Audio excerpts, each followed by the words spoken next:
It is the Ramon Foster Show. He of 11 seasons in the National Football League, despite being undrafted, despite being ignored, disrespected, overlooked. All 11 of those with the Pittsburgh Steelers, the team for which he's now doing preseason work as well. What's up, Mo? Yes, man. Well, from last week, it was fun, man. I thoroughly enjoyed it. TV is a whole lot different than podcasting, even though we're on cameras. And also just radio because you're on a schedule all the time. There isn't a whole lot of like freedom that's given in it, but I enjoyed it though. AJ Ross, who I'm doing the pre and post game with, she was really good. She set me up the way I needed it to be, man. And I thought it was cool. It was new. It was new. Here's the truth now. See, that's the thing is when you come to the show, you get the truth. So this was in Jacksonville, Florida, and Moan comes out to say hello in the press box, whatever. He and I had a couple of minutes there, and some nerves. I detected some nerves. It was. You had to tell me. You was like, hey, be the guy that everybody knows. They're not asking you to do anything else than what you are. And I was just like, okay, all right. I think I know what that means. That's the way I was. But it was you that was just like, Ramon, no, stop overthinking just this. Be you. Yeah, that's what you told me. I really appreciate it because at that point I did calm down. It's just like, all right, we're good. Okay, just do the thing that we always do. That was fun, though. It was good seeing you. That was. It's always neat to see you in person. We don't get to do it all that often. No. And now we have, this part in common. But you also had an opportunity to engage in some analysis right there on the field, watching these guys in person, and to see them perform, to hear those guys, and you're down there and everything. Yeah. What's like? First thought, Moan, about this football team as a whole. What are you thinking right now when you were experiencing them and that vibe? Because you know it. People like me don't. I did think evaluating them, watching it in person, seeing it, and I know they've been doing a good bit of talking about how they feel about this team. The team is pretty solid. Oh, geez. Here he goes. Just no, and I say that, DK, with what I've seen around the NFL, like from the guys that did play, you saw like for the critics that they've been coached hard. They understand that like a job is at stake and there's a lot of competition across the board, DK. Just legitimately like looking at those guys do work, man, from the young defensive lineman, Y.A. Black, you know what I'm saying? To like watching the first rounders do work. I was impressed with it, DK. Even Beanie Bishop, like watching him somewhat get picked on a little bit. He did. And answered the call, DK, like he did numerous times, man. Isaiah Loudermilk going in and making hay for himself. You saw guys finish and push and grind, and I thought that was super unique coming off this weekend. I don't know, DK, and correct me if I'm wrong. I don't know if I've seen an offense operate the way the 1, 2s, and 3s did in a very long time. It's been a while. It's been a while. And Jacksonville's got a ton of talent. I thought watching Travis Hunter offensively try to make some plays, the guys were on him like white on rice, man. Brian Thomas Jr. got his, I feel like, earlier on. But, like, besides that, DK, you got to think, you were without your starting cornerbacks in that game, and those guys held tight. It was bend but don't break getting to the end zone, even with the 70-yard field goal. 70 yards. Insane. I still can't believe I laid eyes on that. And it wasn't in Denver. And it wasn't in doubt. No, like, it was not. There was no suspense to this thing. Oh, my gosh. As soon as he hit it, you go, yep, he got it. That's exactly what it was, man. That's exactly what it was, DK. I was impressed being able to see what you guys have been seeing all training camp is what I'm saying. More than anything, DK, the competition component of it I thought was super unique, man. You saw guys pushing to actually be good and do the right stuff. Legitimately, like Derek Harmon may not have logged the stat, but watching him and YA do work, watching the push and the pull of those guys was unique. And DK, I'd be remiss if I don't bring up your favorite and starting to be my top 10 freaks guy, Darnell Washington. Cheat code. That's an X touchdown. There's nothing about that touchdown that can be stopped. DK. Even, you know me, I'm a sicko. I'm going to go to the side. I think that's super important. He locked down Emmanuel Ogbah by himself on a play. I've heard the rumblings of, let's just say this, I've heard the rumblings of him going against the league MVP, defensive player of the year, and TJ Watt, and TJ having issues with him. You say, yeah, whatever, man, that's practice. I can see how now. This is DK. I call him X Factor. He's an X player at this point, man, meaning when you think about him, you got to think about him in your game plan. And this is not a hype train. I don't believe in that, DK. You got to show me. And I saw it this weekend from him. You know, the touchdown that he scored, and I knew you'd focus on his blocking because his blocking is intoxicating. I know. If you just sit there and watch him doing nothing but block, it makes for some pretty entertaining NFL film. That touchdown, there's three things in general that go really right. One was that Mason Rudolph had himself a pocket and a half. Yeah, he did. Okay. Broderick Jones picked up his guy who had the best move coming in off the side. Okay. So Mason has his time. Mason fires a bullet down the seam. It's an absolutely perfect, unstoppable pass. And you've seen Mason do it, and he did it. Mm-hmm. But then it's caught. And then there's some 6'1", which is a pretty good size for a corner. 6'1", 195. That is a monster corner. That's a big corner. And he is barely oxygen between Darnell and that goal line. And that's the end of the play.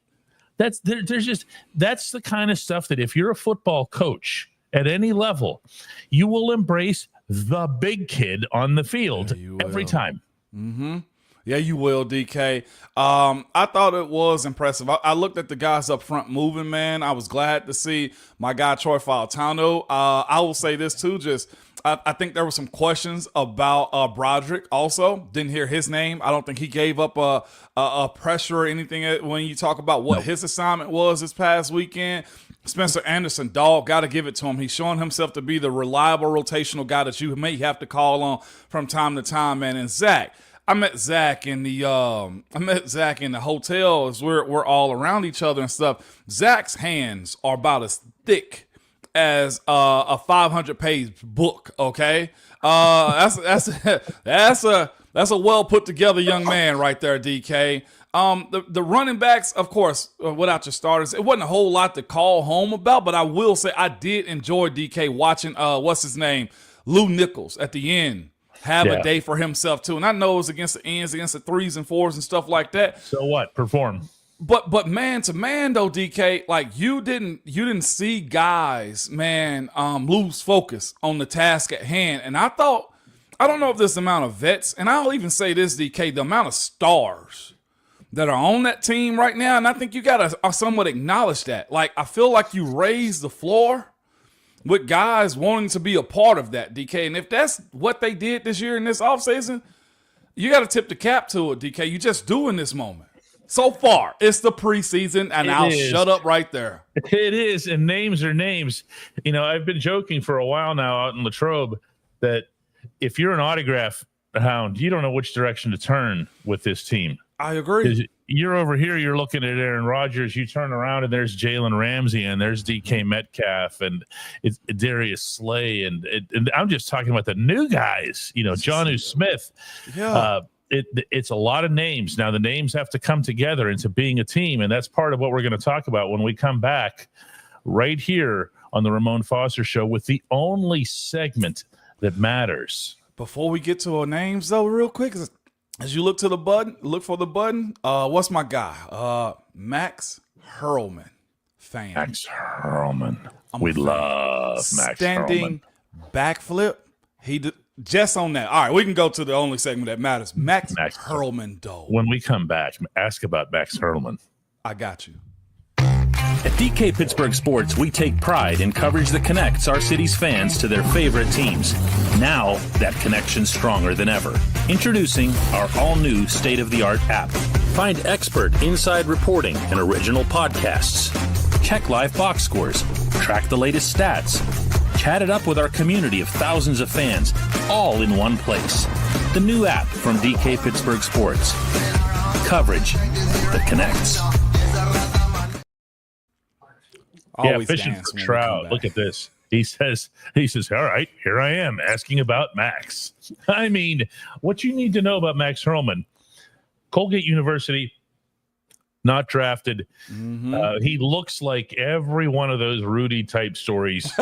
He does. He really does.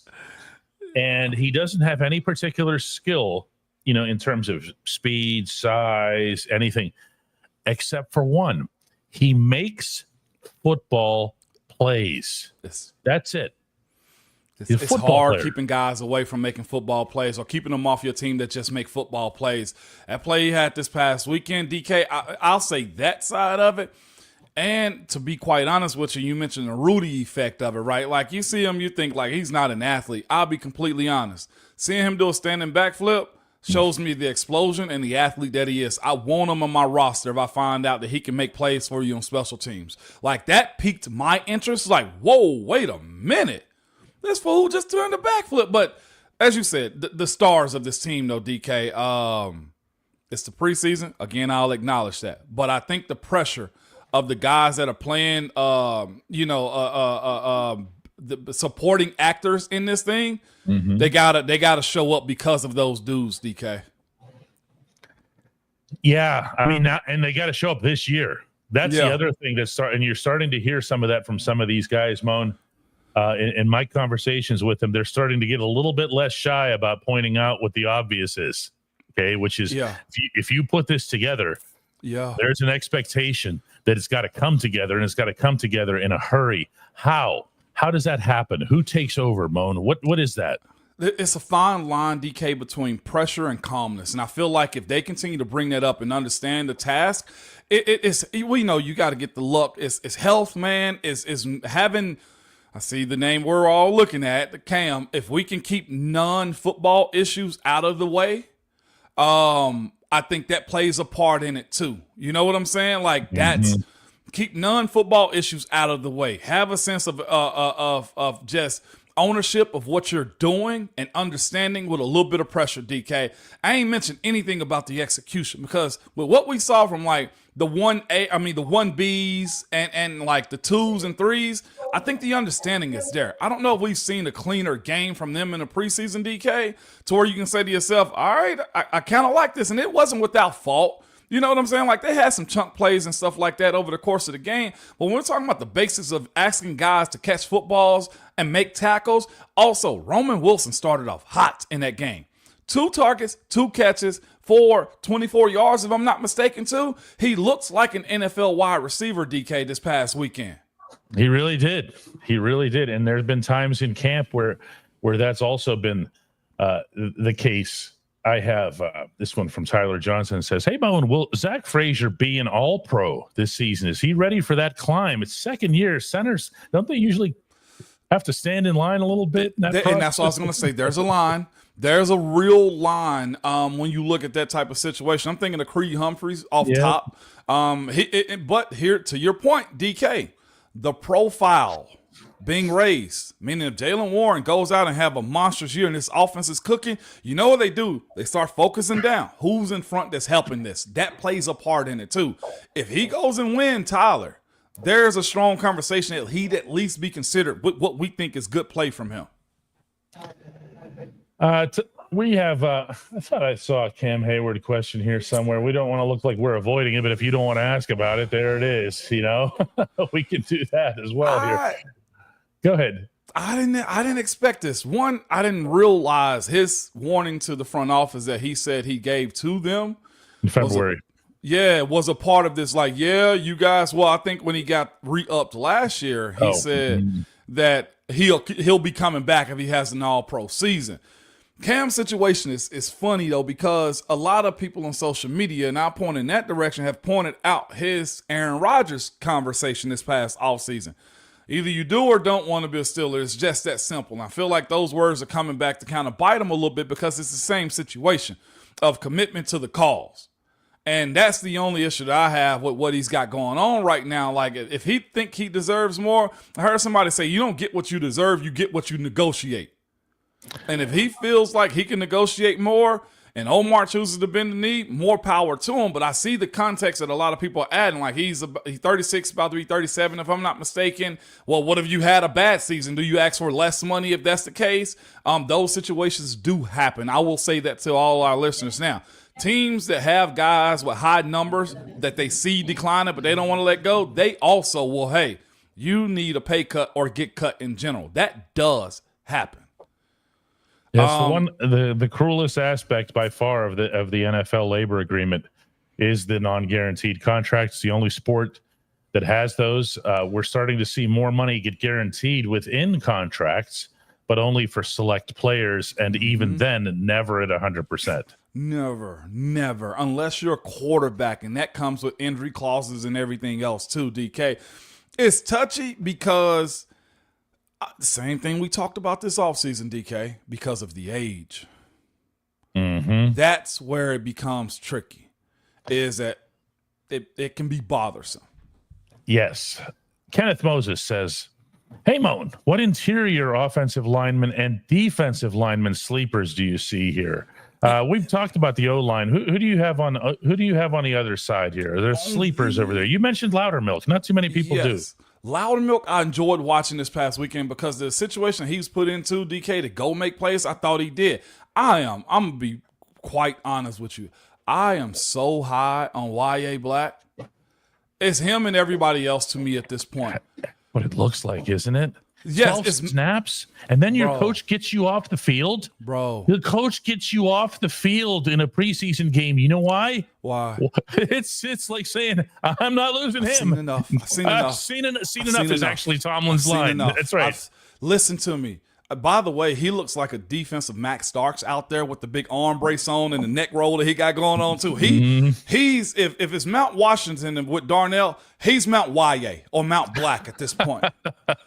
That is a big old human being, DK. And with what you can see his push, that's also, to be quite honest with you, what's affecting Cam's probably decision to get more money from the front office is you see his replacements. Along with Keanu. You got three at this point, DK. I feel like guys that one, you gotta lean into Derek Harmon.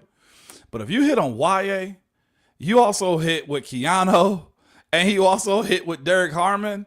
There you are. The business of that, DK, almost makes you want to have a hard conversation with Cam. It's like, well, look, okay, right now there's not much money to be had out there on the field as far as free agency go. You can handcuff us if you want to, but they don't have to pay at this point in his career, this close to the season. It'd be beautiful, and I hope it does happen for Cam's sake. But the future's right in front of them at that position. And maybe all of that's not an accident. You know, when you're putting together, meaning they're thinking to themselves, hey, well, even if this situation doesn't happen, I mean, Cam's still going to be 36 years old. You still have to start looking at the future of the defensive line. So that one or the other parallels itself.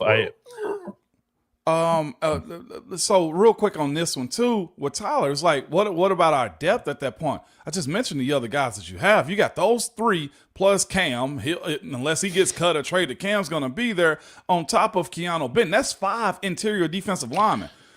How many of you guys do you need 4 in the modern NFL? Yeah, that's it. Like, Tyler, that is plenty. And on top of that, like, how many of you guys remember LT Walton? Respectfully, and I like LT. My point is, if you're looking for a 6th and a 7th or 8th interior defensive lineman, we probably suck, and there's a lot of injuries that have happened at that point too. I remember LT Walton enough to remember that his full name was Letarius. Letarius, yeah, absolutely. Yeah. But I just gave up way too much knowledge there. You did. No, that's because you're a pro at this thing. But the reason I bring that up is, who's my guy Tyler, is because the like NFL rosters aren't suited to have 12 interior defensive linemen. You got about 5, and that's it, and some practice squad guys. We, my thing on Cam is pretty simple. I have no problem with Cam getting paid. Me either. Cam is great. Do it. I go nuts. I have a lot of problem with the way either he or his agents would have carried the existing contract, which is, if you want to bet on yourself, go ahead and bet on yourself. Play for 1 year. Why make it 3 years and then give everybody a wink in the signing room on the way out? They have clauses for this. They have bonus clauses for being all pro. They have whatever, but this all happened in hindsight, and that's my issue with it. Cam's a Stiller, and that's the problem right there. I don't know if you want to be anywhere other than Pittsburgh, DK. No, that's why. No. And I love that. Same with myself. That's why. I get that. Yeah, and by the way, the same is true in the reverse. This is such a hopeless reconciliation, meaning they have no chance of anything coming out of this than reconciling from both sides. Yeah.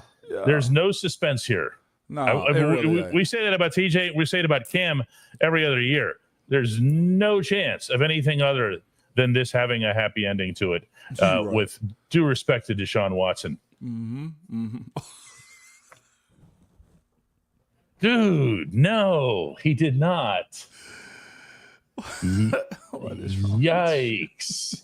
Zinger right there, DK. We're gonna take a couple more today here from 412 asks, hey Moan, how many wide receivers are the Steelers gonna roll with? And more importantly, who do you like out of this the group that's there?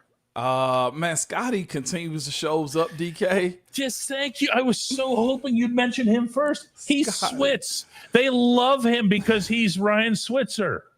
Yes. Why do quarterbacks love Ryan Switzer? Why do they love those guys, Moan? Because they're quirky and they're good in space usually, DK. They know how to be professional enough to get the job done fast. When you know, and they're trustworthy, DK. That's why. That's Scotty to me, man. I actually loved watching what he did this past weekend. You can't keep him away, man. The man is 4 for 4, if I'm correct, and looking at the box score last weekend. And he's a sure-handed guy. Not the greatest athlete, but a sure-handed guy. And he's going to do the dirty work when it comes down to him playing special teams and stuff too, DK. So that plays a part with me. But here's also what I would say. Robert Woods, I think, will play a role on this team. It'd be surprising to see a vet like him get cut, although he was one of the veteran guys that did play a good bit, DK. Well, a good amount for a first preseason game. Roman Wilson's on this team too. Yes, I said Calvin, DK, Ben. Yes, absolutely. So the other part for me, DK, is this. I wouldn't necessarily count as much when it comes down to the wide receivers. I look more towards the tight ends too. Yes. You got 3. I'm talking about just strong options, DK. Now, especially with Darnell doing what he did this past week. And Pat is going to get his. Has to, DK. Yeah, anybody who's judging this offense right now without seeing Jonnu Smith and Pat Freiermuth being active, this is going to be a tight end offense. And, let me rephrase that. It's going to be a DK Metcalf and the tight ends offense. Yeah. And meanwhile, 95% of all of the discussion about this offense is about people I didn't mention receiving the football. And that's just not how this is going to go. It's okay. Not. Out in Latrobe and everywhere else, you're seeing this connection between Rodgers and Metcalf right now. That is, I don't want to go too far. Yeah. I feel like because it is training camp and whatever else here. Okay. But the two of them are developing something. Mm-hmm. Okay. I'll go that far. And you can see the timing. Go ahead, Ron. I was just going to say, he did the same thing with Devontae, right? Devontae Adams. Like, this is what guys like him do. Like this, me and you. Yeah. We're together in this. Me and you. Your wide receiver, like, we hadn't even seen Calvin. We hadn't even seen, like, a full plethora of DK of watching Roman Wilson do his thing, too. Like, there's a good bit of stuff. And on top of that, you look at Jaylen Warren can be a threat, too, in the passing game. There's a plethora of weapons, DK. I see Daniel Pike says wide receiver by committee. Yeah. Tight end by committee, too, at this point. Antonio Brown was a threat. Martavis was a threat. I don't know if there's been more proven threats, DK, from a 3-headed monster, almost 5-headed at this point. Are you going to deny DK Metcalf? No. No. Are you going to deny Calvin being a threat down the field, taking the top off? No. Jonnu Smith is one of those types of tight ends. Are you going to deny Pat Freiermuth? And then when you get to the red zone, are you going to look at Darnell and say, I won't throw to him because he's not a threat? No. This is what I mean. We're counting bodies here, and we're looking at the bottom of the depth chart instead of the top. And I can promise you that the quarterbacks, plural, on this roster are very much looking at the top of the depth chart and not at the bottom. You're gonna see these guys get utilized to, I don't want to even say their fullest, because there's only so many targets to pass around. You know, we're going to take just a couple more today here. Andrew Stafford wants to know what you thought of Kenny Gainwell, who's been very visible and active at camp. Getting most of the touches this year from the running backs. It won't be the most. That'll be Jalen. I know we're all excited for Caleb, and we know Jalen's ready to ball out, but Gainwell can cook too. What do you think of him? He's a guy that, obviously wasn't going to get much of a chance in Philadelphia. No, absolutely not, man. Steady, and I see him as a guy that's looking at everything that's in front of him too. If that offensive line, DK, can create holes for him and he can see it, here's a guy that can resurrect a career for him, like you said, that was just far behind what Saquon could have provided. I think you still get a real nice yin and yang with him and Jalen. Like, that to me is as solid as you can ask for. Again, Caleb got to get his vision together and his feet too. Although I did like seeing him bounce outside and running the football the way he did, DK. But like I know, those windows close fast in the NFL if you become a bounce guy. Willie Parker ain't coming through that door. Now, I'm not sure if Caleb Johnson got that type of speed. He's RB3 to me. I think he's RB3 to them in the moment as well. And I know that's going to freak people out too, because draft pick and whatever. Hey, that's how it goes. This is how it used to be. Yeah, it is. The National Football League. You didn't see those kids on the field here. This one is a good one right here to finish the day here. It comes from Stiegel, who says, "Hey, Moan, after camp, which positional group are you most concerned about? And by the way, which group has exceeded your expectations?" Exceeded my expectations probably is exceeded it might be the wide receivers and watching them do work. The outside DK Metcalf. I was impressed with their ability to block in the run game, DK, and also catch tight footballs too. I would also throw inside linebacker in that conversation, hearing that Peyton Wilson has taken a huge step of being a green dot.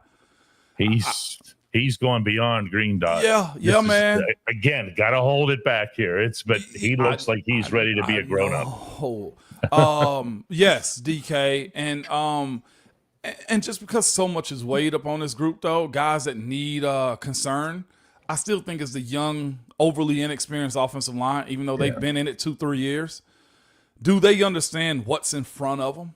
I think that's a real valid question, DK. Do they understand the weight of what this team is asking them to do with the skill that we've talked about? Like, because Aaron will be back there, right? And probably not as mobile as you want him to be. So can they handle that? So I'm going to forever point to those dudes up front. And before we sign off for today, Moan's got a couple of things to say. I want to throw out a special thank you to our favorite barber he shipped like 5 minutes before the show started. He shipped a whole bunch of Turners here. That's why he's the barber and nobody else is. So you best believe it, DK. It's unbelievable. And he called her to check to make sure that they had arrived, because that's man. To trick me. To trick you. Wait, what? He said he's going to deliver them soon. Oh, he said he was going to deliver them, so he sent somebody else in to deliver them. Man, what a good man. What a good man, DK. There's only one barber here. It is, man. I'll see you guys this weekend, too. We'll see if we can hang and bang a little bit, DK, also before the game. But y'all know how it is, man. Football is finally here. Call somebody you ain't talked to in a while. Have a random conversation with somebody, man. We are more alike than we are different. That's what I'll always say. So stop letting these folks divide us in this world that we live in for only a short amount of time. Anyway, buy somebody a random drink, man. Say hello to your people. Apologize to somebody, but make it back to us next week, because we can do this thing again, DK. And we will do it again. We'll see you all next week in advance of the preseason finale in Charlotte. Anybody I missed, though, this week with like the Steelers? Anybody in general? We hit all the hot spots? No, the names that you hit, especially since we just brought up Peyton Wilson there near the end. Yeah. Those are the ones that you wanted to hit. But Moan, still 19 starters weren't in that game, so don't worry about it. Okay, so you missed 19. That's what's coming now, okay? I do love the young guy push, though. I do. Oh, you know who we did miss? And he'd never forgive us. Mason. He was good. He played his role. Even Ben Asal He had was a good himself. comment. Yes, that was what I said to him when I saw him in the locker room. Yep, I said, you were just your best self. That's what he's been in Latrobe too. Yes, he's not trying to be Aaron Rodgers. He's just trying to be the best Mason Rudolph, the 2023 one. If he's out, Aaron, that is a game or two, and you put Mason if we get that version of Mason Rudolph, you sleep well at night. The quarterback room is solid. Never mind the fact that Skylar Thompson actually played. Who ticked him off? Will who is what I'm saying right now. That is a small thing, real quick, if you don't mind. Will Howard's situation is so problematic for him, DK, and I don't think even we realize that. Him missing these preseason games because when the season starts off, the scout team will be reading off of cards, and he can't show what his development and actual playmaking ability is, DK. This absolutely sucks for him, and it could potentially, DK, derail the start of his career. It could.